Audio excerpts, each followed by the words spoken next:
आता बघूया टॉप 9 मोठ्या बातम्या। इराणसोबत युद्ध सुरू असताना आज डोनाल्ड ट्रम्प यांच्याकडून पुन्हा टॅरिफचा धक्का। तर ब्रँडेड औषधांवर 100% टॅरिफ लावण्याचा निर्णय, तर धातूंवरील टॅरिफ 50%वरून 25%वर। औषधांचं उत्पादन अमेरिकेतच करणं कंपन्यांसाठी बंधनकारक, अटींचं पालन न करणाऱ्या कंपन्यांना मोठा दंड। पाकिस्तानमध्ये पेट्रोल दरात 137 तर पाकिस्तानी रुपयांची वाढ। दरम्यान पाकिस्तानात पेट्रोलचे दर सध्या प्रति लिटर 458 रुपयांवर, तर डिझेलच्या दरात 184 रुपयांची वाढ, 520 रुपये प्रति लिटरवर। पाकिस्तानात वाहतूक, अन्न आणि वीज दरात सुद्धा वाढ होण्याची शक्यता। नाशिकमध्ये व्यावसायिकाला मैत्रिणीचे व्हिडिओ व्हायरल करण्याची धमकी। कार्यालयातनं टॅब चोरून धमकी देत 12 लाखांच्या खंडणीची मागणी। टॅबमध्ये 200 व्हिडिओ असल्याचा संशय, 4 संशयित या प्रकरणी ताब्यात। मुंबईमध्ये रस्ते खोदकामासाठी महानगर गॅसला 24 तासात परवानगी। पीएनजी पाईपलाईन विस्ताराला गती देण्यासाठी मुंबई महापालिकेचा हा पुढाकार, तर संबंधित विभागांना परिपत्रकाद्वारे स्पष्ट निर्देश। ग्राहकांना लवकरच गॅस कनेक्शन्स मिळण्याचा मार्ग मोकळा। नागपुरातील नवीन विधान भवनासाठी राज्य सरकारकडून आता 1000 कोटी मंजूर। नवीन विधान भवन संकुलाच्या बांधकामाला अधिकृतपणे आता मंजुरी दिली। नवीन विधान भवन 2028 पर्यंत पूर्ण करण्याचे फडणवीसांचे निर्देश। सिडकोच्या माझ्या पसंतीचं घर या योजनेला मुंबई हायकोर्टाचा झटका। योजनेची संपूर्ण प्रक्रिया ठप्प। हजारो अर्जदारांचे घरांचे स्वप्न आता अधांतरीच।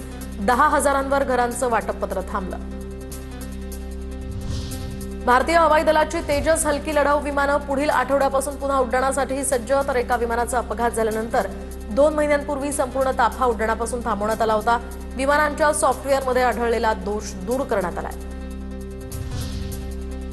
नाशिकमध्ये उद्यापासून 3 दिवस पाणी पुरवठा बंद राहणार, तर सोमवारी कमी दाबानं पाणी पुरवठा होणार।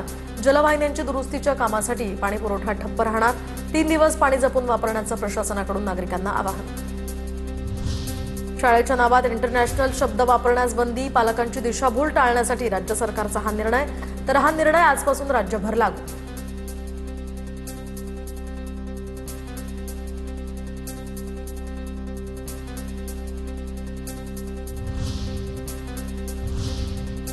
सध्या ऐन उन्हाळ्यामध्ये अवकाळी पावसानं अनेकांचं नुकसान केलेलं आहे। कुठे कशी परिस्थिती आहे पाहूया टॉप 9 बातम्यांमधून।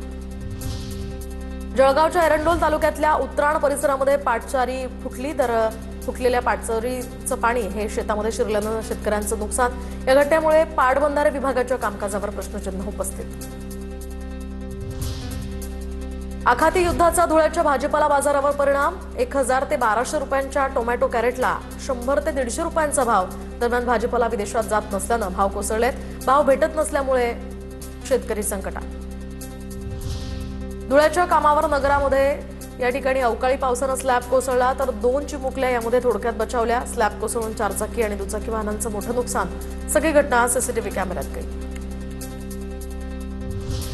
धडगाव तालुक्यामध्ये अवकाळी पावसामुळे कैरीचं मोठं नुकसान। कैऱ्या गळून पडल्यामुळे शेतकरी हवालदिल। सातपुड्यातील उमराणी या गावामध्ये गारपिटीमुळे कैऱ्यांचा खच पडला। आमचूल उद्योगाला याचा मोठा फटका बसणार। दक्षिण अहिल्यानगर जिल्ह्यामध्ये पावसानं मोठं नुकसान। पारनेर, श्रीगोंदा, संगमनेर, अकोले, श्रीरामपूर, राहाता, नगर या तालुक्यामध्ये अवकाळीमुळे 18,350 हेक्टर क्षेत्र बाधित। पावसाचा 35 एकर शेतकऱ्यांना फटका। नांदेड जिल्ह्यातील शेतकरी अस्मानी आणि सुलतानी संकटात। आखाती युद्धामुळे जिल्ह्यातील कलिंगड निर्यात थांबली, तर वादळी वाऱ्यामुळे मिरची पिकांचंही नुकसान।